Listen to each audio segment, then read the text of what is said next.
Good morning বন্ধুরা, welcome to my channel গল্প প্রবাহ। আশা করি আপনারা সবাই ভালো আছেন। চলুন আজকের দিনটা শুরু করা যাক। বাইরের ওয়েদারটা দেখুন কি সুন্দর।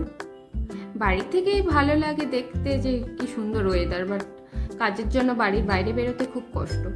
এই ওয়েদারে না আজ খুব শুটকি মাছ খেতে ইচ্ছে করছে।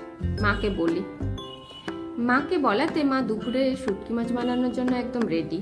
মাছগুলোকে ছোট ছোট করে কেটে নিচ্ছে, কেটে গরম জলে ভিজিয়ে দিল। মা মাছটা কাটতে থাকুক, সেই সময় আপনারা আমার চ্যানেলটাকে সাবস্ক্রাইব করুন যারা এখনো সাবস্ক্রাইব করেননি, আর যারা আজকে যে প্রথমবারের জন্য দেখছেন তারা অবশ্যই সাবস্ক্রাইব করুন, লাইক শেয়ার কমেন্ট করুন আর আমার পাশে থাকুন। জানেন, বিয়ের আগে না আমি কখনো শুটকি মাছ খাইনি। আমার বাবার বাড়িতে কখনো শুটকি মাছই রান্না হতো না, নদীর মাছও সেরকম কখনো রান্না হয়নি, দু একটা মাছ ছাড়া। তো বিয়ের পর মানে এই বাড়িতে এসে আমার শুটকি মাছ খাওয়া শেখা যাকে বলে। তো মা কীভাবে মাছটা রান্না করছে চলুন দেখে নিই। মা করবে মাছের বাটা, তার জন্য পেঁয়াজ বাটা, রসুন বাটা নিয়ে নিয়েছে, আর টুকরো করে যে মাছগুলো কেটে রেখেছিল ওই মাছগুলো নিয়ে নিয়েছে। কাঁচা লঙ্কা নিয়ে নিল আর সামান্য জল। এবার ভালো করে এটাকে পেস্ট করে নিচ্ছে।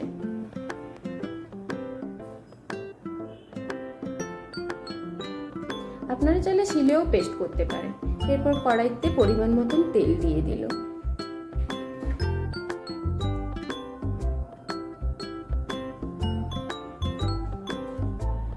তেলটা গরম হয়ে গেছে, এবার কড়াইতে ভালো করে নাড়াচাড়া করে নিচ্ছে, পুরো কড়াইতে তেলটা যাতে ছড়িয়ে যায়। এরপর পেস্ট করে রাখা মাছটা দিয়ে দিল। এরপর পরিমাণ মতন হলুদ, পরিমাণ মতন লবণ দিয়ে দিল।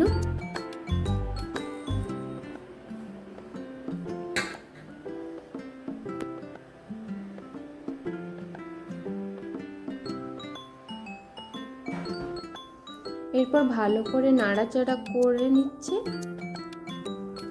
লো ফ্লেমে এটাকে ভাজতে দিয়ে দিল।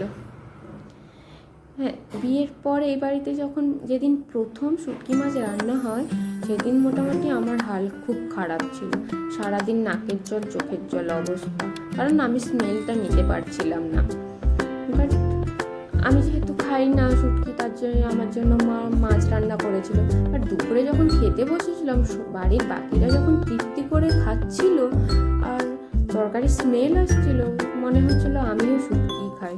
তো বারবার মন করছিল খেতে, কিন্তু সাহস হচ্ছিল না, খাবো কি খাবো না। এই করে আমি শুটকি খেতে শেখা। দেখুন কি সুন্দর ভাজা ভাজা হয়ে গেছে, একদম ব্রাউন। আস্তে আস্তে তেলও ছাড়তে শুরু করেছে।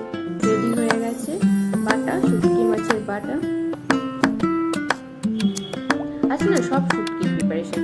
দেখুন শুটকি বাটা,